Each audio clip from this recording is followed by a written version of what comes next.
घायल हुए हैं और इसी पर आज हम चर्चा करने वाले हैं। और इसलिए हमारा आज का विशेष, बंगाल में फिर हिंसा का दौर, 3 बहुत ही खास मेहमान इस पर चर्चा करने इस वक्त हमारे साथ मौजूद हैं। हमारे साथ प्रत्युष सिंह जी हैं जो कि प्रवक्ता हैं बंगाल भाजपा से। प्रत्युष जी, आपका बहुत बहुत स्वागत। हमारे साथ संजय चक्रवर्ती जी हैं जो कि नेता हैं टीएमसी से। संजय जी, आपका भी बहुत बहुत स्वागत। और हमारे साथ एक वरिष्ठ पत्रकार हैं प्रकाश चंदालिया जी। प्रकाश जी, आपका भी बहुत बहुत स्वागत। शुरुआत संजय जी मैं आप ही से करना चाहूंगा।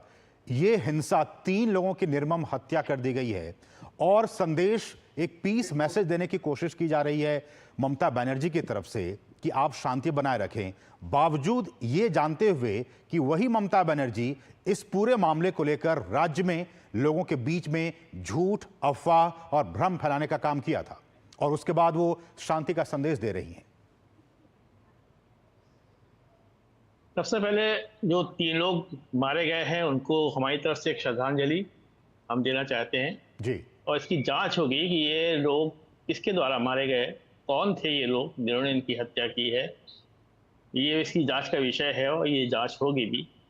दूसरी बात ये है कि कोई भी राज्य, मैं ये नहीं कह रहा ये बंगाल के, हम कह रहे हैं कोई भी राज्य, इस देश का कोई भी नहीं चाहता कि उसके देश में, उसके राज्य में किसी भी तरह के कोई इस तरह की हिंसा बढ़े जिससे कि सरकार की बदनामी हो। तो लेकिन ये तो सर बंगाल में हम देखते ही आ रहे हैं, न सिर्फ इस केस में बल्कि हमने दिखाया भी सिलसिलेवार तरीके से। साल दर साल हर चुनाव में हर एक चीज के बाद वहां पे घटनाएं होती हैं और लोग मारे जाते हैं। मैं इसीलिए मैं आ रहा हूँ ना, उसी पे आ रहा हूँ कि आखिर ये घटनाएं करवा कौन रहा है, करता कौन है। मैं तो यही देखता हूँ, सरकार आपकी है ना, जाता है। टीएमसी की सरकार है, ममता बनर्जी की सरकार है। तो टीएमसी क्यों कराएगी? टीएमसी क्यों कराएगी? टीएमसी ने तो जो है 2011 से लेके हम 150 पॉलिटिकल माइलेज के लिए, ये विपक्ष का कहना है कि टीएमसी सिर्फ और सिर्फ पॉलिटिकल माइलेज के लिए ये सारे मर्डर्स करवाती है। आंसर तो ले लीजिए ना, मुझसे भी तो ले लीजिए आंसर। 2011 में 185 सीट थे, 2016 में हम 211 पे आ गए और 2000 जो है आपकी जो 21 में थे हम 223 पे पहुंच गए। और सबसे बड़ी चीज जो है हम आगे बढ़ रहे हैं, लोकसभा में भी हम जो है अब तो 30 सीटों पे हम पहुंच चुके हैं। तो मुझे एक चीज बताएं संजय जी कि टीएमसी की तरफ से क्यों अफवाह फैलाया गया कि इससे जमीनें छिन जाएंगी, मस्जिदों को हड़प लिया जाएगा, ये सारी बातें की गई टीएमसी की तरफ से और अब वही आपके मुख्यमंत्री शांति का पैगाम दे रही हैं। मुझे लगता है कि आपने फिर प्रधानमंत्री का जो है स्पीच लोकसभा में नहीं सुना कि आपके मंगलसूत्र छीन लेंगे, आपके वो भैंस छीन लेंगे, आपके मकान छीन लेंगे, आपके ये जो है रोजगार छीन लेंगे। ये तो प्रधानमंत्री जब खुलेआम जब मंचों से खड़े होकर ये बात कह रहे थे, प्रधानमंत्री ने भी तो यही बात कही ना, मंगलसूत्र, मछली, मटन, मुजरा सबसे बड़ी चीज है, ये एक वर्ड था मुजरा। संजय जी सुनिए, संजय जी आप ये सारी बातें कर रहे हैं और आपके नेता की तरफ से ये सारी भ्रम और अफवाह की स्थिति है। आपके एक मंत्री, टीएमसी के एक मंत्री ने खुद इस बात को स्वीकार किया कि सीएम ऑफिस से उनके पास फोन आया और जब उन्होंने देखा कि इतनी तादाद में वहां पे भीड़ है तो वो काफी खुशी हुई ममता बनर्जी। तो इस तरह की चीजें वहां पे बंगाल में हो रही हैं। नहीं, इसकी पूरी जांच हो रही है। जो आप बता रहे हैं उसकी पूरी जांच हो रही है। ये अफवाह किसने उड़ाया, किस तरीके से उड़ाया। कोई भीड़ देख के क्यों खुश होगा बिना मतलब के लिए? कौन चाहता है? मैंने कहा ना कि कोई भी प्रदेश का जो है मुखिया ये नहीं चाहेगा कि उसके देश में किसी भी तरीके से कोई भी दंगा फसाद हो। लेकिन हो रहा है ना संजय जी, हो तो रहा है। आप ही के मंत्री कह रहे हैं कि हम 50,000 लोगों को इकट्ठा करेंगे, कोलकाता को जाम कर देंगे। ये धमकी दी जा रही है। कौन है? नहीं, ये करवा कौन रहा है? अब ये देखिए हमारे यहाँ पे भी 2000 शोभा यात्रा निकली कलकत्ता हाईकोर्ट ने सर अभी कुछ देर पहले कलकत्ता हाईकोर्ट ने क्या आदेश दिया? कलकत्ता हाईकोर्ट ने साफ कहा कि मुर्शिदाबाद में केंद्रीय बलों की तैनाती की जाएगी। स्थिति इतनी खराब है टीएमसी की सरकार में कि ये कहना पड़ा हाईकोर्ट को कि केंद्रीय बलों की तैनाती की जाएगी। देखिए, पहली बात तो ये है, जब बांग्लादेश से सटा हुआ हमारा प्रदेश है, कहीं ना कहीं किसी तरीके से इस तरह की समस्या आती है, पहली चीज। दूसरी बात ये है कि हमने 2000 यात्राएं, शोभा यात्राएं हमने निकला ना शोभा यात्रा, शांतिपूर्ण ढंग से शोभा यात्रा निकला। यहाँ तो बहुत सारी ऐसी जगह पे जहाँ पे छत पे नमाज नहीं पढ़ने दी जाती है। ये दोगलापन की राजनीति किस बात के लिए, कौन करता है? आप खुद ही बताइए। तो एक धर्म को हम जो है उसको हजारों, लाखों, करोड़ों लोगों को लेकर के निकलने की बात करते हैं। मैं प्रत्युष जी को लाना चाहूंगा। प्रत्युष जी आप बताएं ये कह रहे हैं कि इस तरह की दोगली राजनीति का काम बीजेपी कर रही है, दूसरी पार्टीज कर रही हैं, लेकिन स्थितियां तो कुछ और वहां पे दिखाई दे रही हैं। 3 लोगों की मौत हुई है, मर्डर्स हुए हैं, बाप बेटे का गला को रेत कर उनका मर्डर किया गया है। देखिए, सबसे पहली बात तो यह है कि पश्चिम बंगाल में आज जो व्यापक हिंसा हो रही है, वो हिंसा एक दिन की हिंसा नहीं है। जिस प्रकार से वर्षों से हमने देखा है कि एक एक करके ऐसे कई घटनाओं को नजरअंदाज किया गया है, केवल वोट बैंक की राजनीति के लिए ऐसे लोगों को, ऐसे संगठनों को प्रश्रय दिया गया है।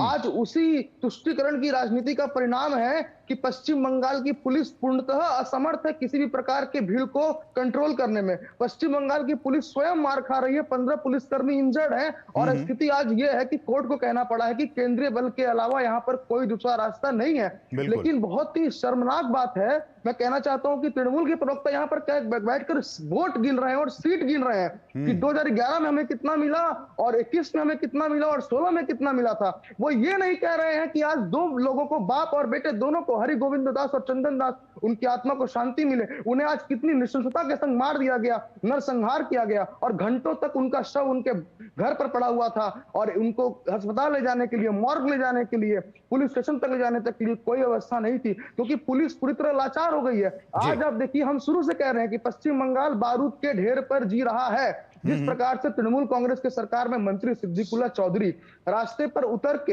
हजारों की संख्या में खड़े होते हैं, लोगों को लेते हैं और कहते हैं कि आने वाले समय में अलग अलग जगह पॉकेट्स बनाकर पूरे बंगाल को अचल कर सकते हैं। आज उसी राजनीति का हम परिणाम देख रहे हैं। और अगर ममता बनर्जी जी चाहे, अगर पुलिस चाहे, तो ये 3-4 थानों में जो घटनाएं हुई है, क्या उसे कंट्रोल नहीं कर सकती? वो इसे इसलिए कंट्रोल नहीं कर सकती क्योंकि जो लोग आज घटना कर रहे हैं, उन लोगों को अपना वोट बैंक बनाया और उनके हाथों में उन्होंने वोट सौंपा है कि ये संगठन हमारे लिए वोट कराएगा, ये लोग हमारे लिए वोट कराएंगे, ये मौलाना हमारे लिए वोट कराएंगे। इसीलिए आज कई तरह की बातें करनी पड़ रही है। लेकिन आप सोचिए कि जिस राज्य में पुलिस खुद बेबस है, जिस राज्य में डीजीपी 4 लाइन नहीं बोल पा रहे हैं कि हिंसा क्यों हुई, और जो कह रहे हैं कि हिंसा होगी तो संभाल लेंगे, तो अब तक क्या हो रहा है? अब तक अगर हिंसा नहीं हुई तो अब कौन सी हिंसा होने का इंतजार पश्चिम बंगाल पुलिस कर रही थी कि कोर्ट को आज आना पड़ा और कोर्ट को कहना पड़ा कि आप केंद्रीय बल को बुलाइए। ये सालों से जो पश्चिम बंगाल में राजनीति चल रही है तुष्टीकरण की, संजय जी जवाब दीजिए इसका। आपकी सरकार और आपके खुद की पुलिस कंट्रोल नहीं कर पा रही थी, कलकत्ता कोर्ट ने यह आदेश दिया कि अब केंद्रीय बलों की तैनाती की जाएगी। और दूसरी बात जो बीजेपी की तरफ से कहा गया कि यह साफ तौर पर वोट बैंक की पॉलिटिक्स है, आप उस पॉलिटिक्स में निर्दोष लोगों की जानें ले रहे हैं। मुझे लगता है कि बीजेपी के प्रवक्ता ने मेरी बात सुनी नहीं कि हमने पहले ही उनको श्रद्धांजलि दिया था। और ये आपने भी सुना होगा, उनको क्लियर कर दीजिए कि मैंने सबसे पहले उनको श्रद्धांजलि दी थी। संजय जी, ये कैसी श्रद्धांजलि से कोई समाधान नहीं आता। आप सरकार में बैठे हैं, आप सरकार में बैठे हैं, आप विपक्ष में नहीं बैठे हैं। आपके कारण हिंसा हो रही है, आपके कारण पश्चिम बंगाल में आज हिंसा हो रही है, आपके कारण 2 निर्दोष लोग मारे गए, आपके कारण मुर्शिदाबाद अचल है, आपके कारण प्राइवेट प्रॉपर्टी से लेकर पब्लिक प्रॉपर्टी को तोड़ दिया गया, आपके कारण आगजनी हो रही है और आप बैठकर श्रद्धांजलि दे रहे हैं। आपको शर्म आनी चाहिए जब आपको एक्शन लेना, आप श्रद्धांजलि दे रहे हैं। बहुत अच्छी बात, बहुत अच्छी बात, बहुत अच्छी बात, सीधे तौर पर आप मजाक उड़ा रहे हैं, आप माहौल उड़ा रहे हैं, आप मजाक उड़ा रहे हैं, बड़ी अच्छी बात कर रहे हैं, बहुत अच्छी बात मजाक उड़ा रहे हैं, बहुत अच्छी बात कर रहे हैं, बहुत अच्छी बात कर रहे हैं, बहुत अच्छी बात कर रहे हैं, बहुत अच्छी बात कर रहे हैं। नहीं, बहुत अच्छी बात कर रहे हैं, श्रद्धांजलि दे रहे हैं। मणिपुर में कहां चले गए थे? मणिपुर के समय आप लोग कहां चले गए थे?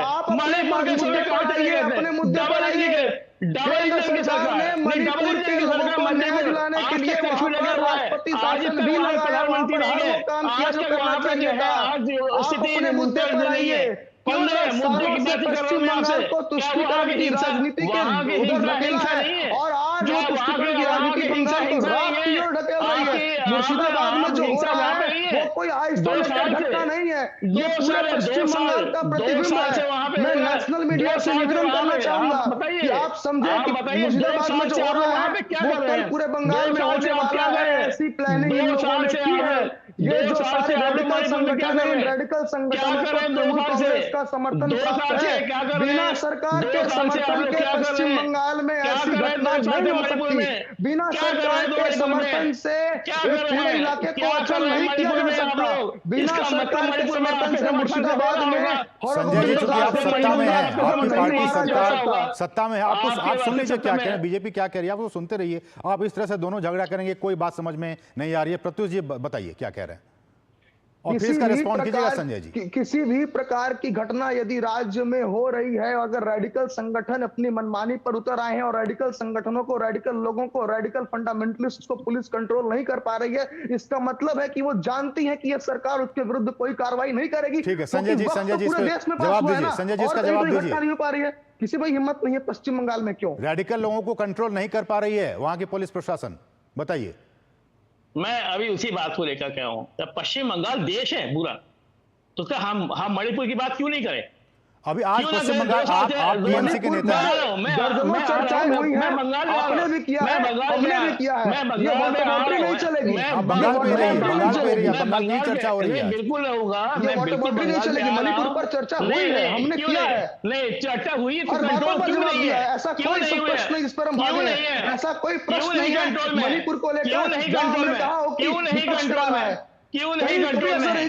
क्यों नहीं कंट्रोल में है? आप बताएं कि क्यों नहीं पश्चिम कंट्रोल बंगाल में? में जो आप बताइए, हत्याएं हो रही हैं उसको लेकर डबल इंजन की सरकार में क्यों कंट्रोल में नहीं है? आप तो क्यों नहीं है? सीट गिना रहे थे, क्यों नहीं कंट्रोल कर पा रहे? क्यों नहीं कंट्रोल? मुर्शिदाबाद में पब्लिक से लेकर प्राइवेट प्रॉपर्टी को जो ध्वंस किया गया, वहां पर इकोनॉमी से लेकर, ठीक है, आप दोनों सब रिक्वेस्ट है कि आप लोग अब हमारे साथ वरिष्ठ पत्रकार भी जुड़े हुए हैं।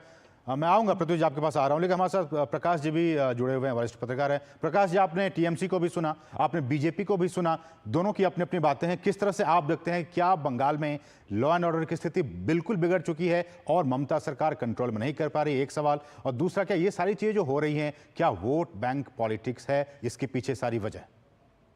असीम जी, मुझे ऐसा लगता है कि कहीं ना कहीं पश्चिम बंगाल सरकार में राजनीतिक इच्छा शक्ति की कमी है। संजय बाबू को पहले चरण में हमने सुना, और ये वर्तमान में जो घटनाएं हो रही हैं, जो बंगाल विस्फोटक स्थिति से गुजर रहा है, उस पर अपनी नाकामियों पर को स्वीकार करने के बजाय वो अपनी पार्टी के विधायकों की संख्या गिना रहे थे कि 2011 में कितनी सीटें आई, 16 में कितनी आई, 21 में कितनी आई। चलो मानते हैं और आपको इस बात की बधाई है कि आपको इतनी सारी सीटें, इतना सारा बहुमत है, लेकिन आप इस बात को मत भूलिए कि आपकी सरकार में कहीं ना कहीं राजनीतिक इच्छा शक्ति की कमी है, पॉइंट नंबर 1। और पॉइंट नंबर 2, कि अभी भाजपा के प्रवक्ता ने कहा रेडिकल शक्तियों की बात, मैं इस बात से स्वीकार करूंगा कि ममता बनर्जी की पार्टी के नेता बार बार समय समय पर अपने पार्टी के अल्पसंख्यक समुदाय के जो लोग हैं उनको उकसाते रहते हैं अपने बयानों से। सिद्दीकुल्ला चौधरी का बयान संजय बाबू आपको याद होगा, हुमायूं कबीर का बयान आपको याद होगा। ये दोनों, एक आपकी पार्टी का मंत्री है, एक आपकी पार्टी का विधायक है। और दूसरी बात, जिस मुर्शिदाबाद में ये दंगे हुए हैं, वहां पर 67% मुसलमानों की आबादी है, मात्र 33% लोग जो हैं वो हिंदू हैं। और ममता बनर्जी का वर्षों पहले का, असीम जी, ये बयान हमें नहीं भूलना चाहिए, जब उन्होंने कहा था कि दूध देने वाली गाय की लात खानी पड़ती है, और ये दूध देने वाली जो गाय है वो दूध नहीं जहर उगल रही है, और पूरे पश्चिम बंगाल को पूरे देश में बदनाम कर रही है, और ये सरकार नाकाम है। आज हाई कोर्ट ने, छुट्टी का दिन था, स्पेशल डिवीजन बेंच लगी है, शुभेंदु अधिकारी का मामला था, उसने, कोर्ट ने सत्तारूढ़ पार्टी के वकील को समय दिया आधा घंटा चिंतन करने के लिए, और उसके बाद ये कहा है कि अब संजय बाबू इस बात को स्वीकार नहीं करेंगे, लेकिन सच्चाई यह है कि कोर्ट ने यह टिप्पणी की है कि बंगाल में जो कुछ हो रहा है उसे हम आंख मूंद कर नहीं रह सकते। इस बात को आप स्वीकार करिए कि कोर्ट के संज्ञान में है कि मामला कितना गंभीर है। आप अपनी पार्टी के विधायकों की संख्या को लेकर बैठे रहिए, पूरे बंगाल को आपने जलाकर रख दिया है। आज पूरे बंगाल में तनाव का माहौल है, और जिस तरीके से घर से निकाल करके एक ही परिवार के पिता और पुत्र को मारा जा रहा है, निर्लज्ज सरकार को सोचना चाहिए कि इस प्रकार से, और पूरे पश्चिम बंगाल में शायद ही कोई ऐसा जिला होगा जहां पर अवैध बम बनाने के कारखाने नहीं चल रहे होंगे। बार बार ऐसी घटनाएं होती हैं, बच्चे इसमें शामिल हैं। संजय जी, लोगों की क्या ये इस तरह की चीजें पॉलिटिकल, आप क्यों संरक्षण दे रहे, आपकी सरकार पॉलिटिकल संरक्षण दे रही है इस तरह के असामाजिक तत्वों को और इस तरह के असामाजिक कार्यों को? देखिए, पहली बात तो ये है, मैंने शुरुआत में कहा था, मैं फिर संजय जी, दूसरी बात यह भी है कि जब संसद की तरफ से, समझिए इस बात को, कि जब संसद की तरफ से कोई कानून बन जाता है तो उसके बाद राज्यों के पास कोई ये चॉइस नहीं है कि हम इसको लागू करेंगे या नहीं करेंगे, ये अब उनको मानना ही पड़ेगा। इस बात को भी आप समझिए। देखिए, संसद में बहुत सारे कानून बने, कृषि कानून बना था, वापस होना पड़ा, विरोध किया लोगों ने, वापस किया। ड्राइवरों के लिए कानून बना, वापस किया, वापस लिया ना इन लोगों ने। 2000 का नोट चलाया था, वो वापस लिया। ऐसा नहीं है कि संसद ने पारित कर दिया तो पत्थर इसके की लकीर पीछे का जो पॉलिटिकल विल है उसमें कोई ईमानदारी दिखाई नहीं दे रही है। मैं वही आने तो दीजिए। उस सरकार ने इसको पास करवाया है जो खुद ही बहुमत में नहीं है। 240 सीटें हैं, उसने पास करवाया हुआ है, बहुमत तो खुद ही नहीं हुआ, अपने जो है जो बैसाखी वाली सरकार के साथ जो है ये उसको पास करा रही है। सबसे बड़ी चीज ये है कि उस सरकार ने पास कराया जिसके पास एक भी मुस्लिम एमएलए नहीं है, एक मुस्लिम मंत्री नहीं है, एक मुस्लिम एमपी नहीं है, संसद में कोई फिर भी मुसलमानों के हित में, मुस्लिम भाइयों के हित में ये फैसला लिया गया इस कानून के जरिए। नहीं, ताज्जुब की बात है, ऐसी कौन सी सरकार है, नोटबंदी काला सुन लीजिए, वो तो लग जाएगी, उसमें कोई दुख वाली बात नहीं है। मैं बोलना चाहता हूँ कि जब नोटबंदी हुई थी कहा था कि काला धन वापस आएगा, 99.97% वापस। आज बंगाल के पॉलिटिक्स में रहते हैं ना संजय जी, आज बंगाल के पॉलिटिक्स पे बात करते हैं। नहीं, मैं उसी बात को लेकर के ही बात कर रहा हूँ कि ऐसा कानून कैसे बनाते हैं कि किसी को पसंद नहीं आती है। कृषि कानून बनाया, कृषि को पसंद नहीं आया, सबको पसंद आ रही है सर, सबको पसंद आ रही है, सबने मुस्लिम समुदाय के लोगों ने इसकी प्रशंसा की है। प्रशंसा आ रही, उस प्रशंसा सभी लोग करते हैं। कृषि कानून की भी बड़ी प्रशंसा हुई थी, बहुत प्रशंसा हुई थी, लेकिन आखिर में क्या हुआ, वापस तो हुआ ना। तो ऐसा नहीं है कि केवल जो है सरकार ने पारित कर दिया तो सबको पसंद आएगी। जब आंदोलन करने का हक सबको है, लेकिन हिंसा करने का हक किसी को नहीं। आंदोलन हमारा फंडामेंटल राइट्स है। पुलिस की ताकत का पता चलता है, दुकान में घुसकर संरक्षण लेती है। ठीक, हमारे पुलिस की ताकत का अंदाज लगाइए। मैं संजय जी आपके पास आ रहा हूं। हमारे साथ प्रसेनजीत बख्शी भी हमारे सहयोगी हैं, वरिष्ठ सहयोगी हैं, कोलकाता में ही रहते हैं और इन तमाम चीज़ों को कई वर्षों से देखते आ रहे हैं, इनकी कार्यप्रणाली को। प्रसेनजीत, आपका भी स्वागत है इस चर्चा में। और आप बताइए, क्या आपने आंखों देखा हाल वहां देखा, किस तरह से चीज़ें हो रही हैं? और जो लोग कह रहे हैं, बीजेपी कह रहे हैं कि ये वोट बैंक पॉलिटिक्स के लिए ममता कुछ भी कर सकती है, कि कितनी सच्चाई इन बातों में? ये अभी वोट बैंक पॉलिटिक्स में दायरे में नहीं है। ये अभी देश के लिए सोचना जरूरी हो गया कि जो कुछ भी चल रहा है पिछले कई दिनों से, वोट बैंक के लिए करते करते ये पूरी स्थिति ममता के हाथ से निकल गया है। क्योंकि देखिए, एक बात समझना चाहिए कि हमारे पड़ोसी देश में स्थिति अभी ठीक नहीं है। और ये जो मुर्शिदाबाद है, ये ममता बनर्जी जो कुछ दिन पहले ये 15 किलोमीटर और 50 किलोमीटर को लेकर बवाल मचाई थी पूरे देश में कि बीएसएफ को 50 किलोमीटर के अंदर नहीं आने देना चाहते थे। उनका कहना था कि इससे पूरे जो फेडरल स्ट्रक्चर है वगैरह वगैरह कुछ टर्म उसको सिखाया गया है, उस टर्म को इस्तेमाल करती रहती है। तो अब पिछले 2 दिन में इससे भी ज्यादा खतरनाक स्थिति को किसी तरह से संभाला गया है बीएसएफ आने के कारण। और आज कोर्ट ने पूरी तरह से शाम को तमाचा मार के समझा दिया है कि आप बकवास बंद करिए और सीएपीएफ लाना यहाँ पे जरूरी है। ये कहानी अलग है कि हमारे साथ टीएमसी के भी लीडर हैं, वो कह रहे हैं कि हम श्रद्धांजलि देते हैं और इस तरह की घटनाएं नहीं होनी चाहिए। उनकी ही सरकार है, उनको प्रोटेक्ट करना चाहिए था। मैं 35 साल से ममता के साथ हूं, मैं जानता हूं कि क्या राजनीति है, क्या राजनीति नहीं है, और इनको सबको मुझे पहचानना चाहिए पहले, उसके बाद तृणमूल के बारे में बात करना चाहिए। ये 2 दिन से जो कुछ भी हो रहा है ना, मैं इसमें सिर्फ पत्रकारिता नहीं, एक बंगाल के नागरिक के हिसाब से बात कर रहा हूं, क्योंकि हर वक्त ये पत्रकार होना हमारे लिए संभव नहीं है। जो कुछ भी हो रहा है, आज दिन में बंगाल के डीजीपी राजीव कुमार ने हकला, पूरी जो 15 मिनट का प्रेस कॉन्फ्रेंस है उसको हकलाया सिर्फ, और कुछ बोल ही नहीं पाया। उन्होंने पहले बोला कि अफवाह फैलाना ठीक नहीं है, सबने मान लिया अफवाह फैलाना ठीक नहीं है। उसके बाद ही ADG law and order Javed Samim ने बताया शायद बीएसएफ के गोली से लोग मरे हैं। आपका ऐसा गलत और एंटी नेशनल बात करने का हिम्मत किसने दिया? आपको अगर मालूम नहीं है कि बीएसएफ का गोली से कोई मरा है, तो शायद बीएसएफ एक यूनिफॉर्म यूनिट के बारे में, आप एक यूनिफॉर्म यूनिट हो, आप सिर्फ ममता बनर्जी को खुश करने के लिए, उनकी सो कॉल्ड राजनीति को खुश करने के लिए आप बीएसएफ के ऊपर आरोप चढ़ा दिया है कि हो सकता है कि बीएसएफ की गोली से लोग मरे हैं, जबकि बाद में पता चला कि बीएसएफ का गोली का कोई सवाल ही नहीं है उसमें। तो अफवाह कौन फैला रहा है? अफवाह पुलिस फैला रही है, जिसने इस ममता बनर्जी को बर्बाद कर दिया, और ममता बनर्जी इस पुलिस के ऊपर भरोसा करके मुर्शिदाबाद, मालदा, बीरभूम, साउथ 24 परगना को बर्बाद कर दिया। संजय जी रिस्पॉन्ड कीजिए, हमारे वरिष्ठ सहयोगी हैं, कोलकाता में रहते हैं और ये सारी बातें वो कह रहे हैं, क्या कहना है आपका?